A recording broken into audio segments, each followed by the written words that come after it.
Jaya Radha Madhava Punya Bihari.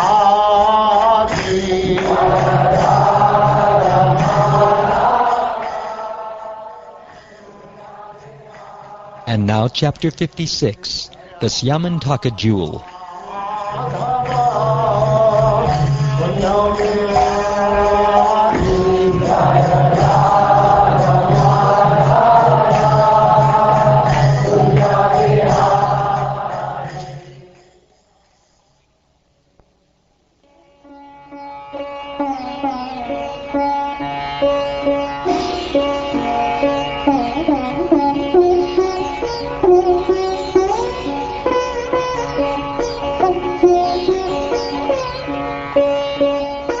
Shukdev Goswami said, having offended Lord Krishna, Satyajit tried as best he could to atone by presenting him with his daughter and the Syamantaka jewel.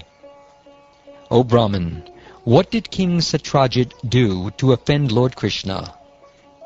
Where did he get the Syamantaka jewel, and why did he give his daughter to the Supreme Lord?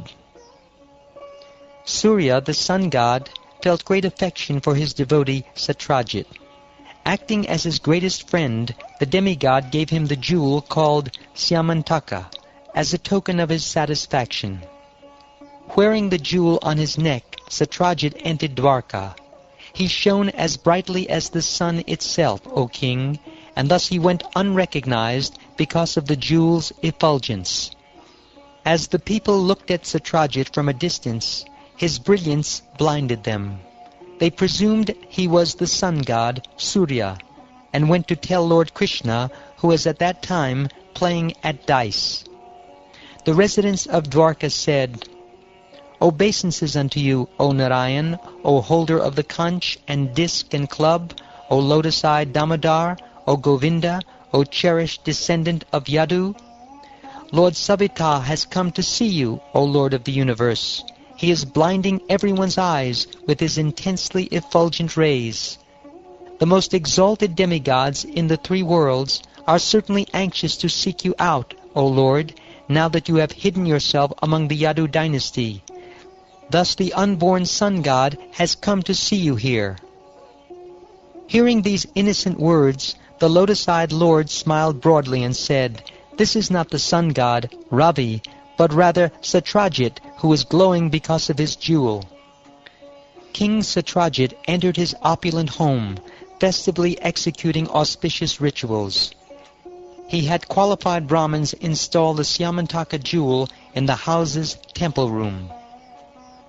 Each day the gem would produce 8 badas of gold, or 170 pounds of it, my dear Prabhu, and the place in which it was kept and properly worshipped would be free of calamities such as famine or untimely death, and also of evils like snake bites, mental and physical disorders, and the presence of deceitful persons. On one occasion, Lord Krishna requested Satyajit to give the jewel to the Yadu king Ugrasena, but Satyajit was so greedy that he refused. He gave no thought to the seriousness of the offense he committed by denying the Lord's request. Once Satyajit's brother, Prasena, having hung the brilliant jewel about his neck, mounted a horse and went hunting in the forest. A lion killed Prasena and his horse and took the jewel. But when the lion entered a mountain cave, he was killed by Jambavan, who wanted the jewel. Within the cave, Jambavan let his young son have the Syamantaka jewel as a toy to play with. Meanwhile, Satyajit, not seeing his brother return, became deeply troubled. He said, Krishna probably killed my brother, who went to the forest wearing the jewel on his neck. The general populace heard this accusation and began whispering it in one another's ears. When Lord Krishna heard this rumor, he wanted to remove the stain on his reputation. So he took some of Dwarka's citizens with him and set out to retrace Prasena's path. In the forest they found Prasena and his horse, both killed by the lion.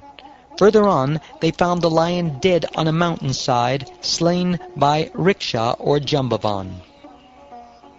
The Lord stationed his subjects outside the terrifying pitch-dark cave of the King of the Bears, and then he entered alone. There Lord Krishna saw that the most precious of jewels had been made into a child's plaything. Determined to take it away, he approached the child. The child's nurse cried out in fear upon seeing that extraordinary person standing before them. Jambavan, strongest of the strong, heard her cries and angrily ran toward the Lord.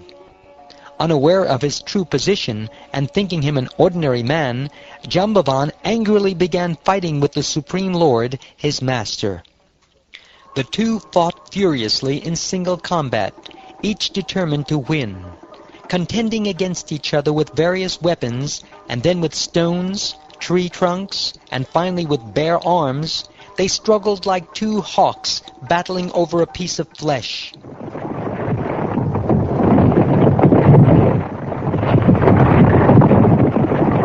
The fight went on without rest for 28 days, the two opponents striking each other with their fists, which fell like the cracking blows of lightning. His bulging muscles pummeled by the blows of Lord Krishna's fists, his strength faltering and his limbs perspiring, Jambavan, greatly astonished, finally spoke to the Lord. He said, I know now that you are the life, air, and the sensory, mental, and bodily strength of all living beings. You are Lord Vishnu, the original person, the supreme, all-powerful controller. You are the ultimate creator of all creators of the universe and of everything created. You are the underlying substance. You are the subduer of all subduers, the supreme Lord and supreme soul of all souls. You are he who impelled the ocean to give way when his sidelong glances, slightly manifesting his anger, disturbed the crocodiles and Timingila fish within the watery depths. You are he who built a great bridge to establish his fame, who burned down the city of Lanka, and whose arrows severed the heads of Ravan, which then fell to the ground.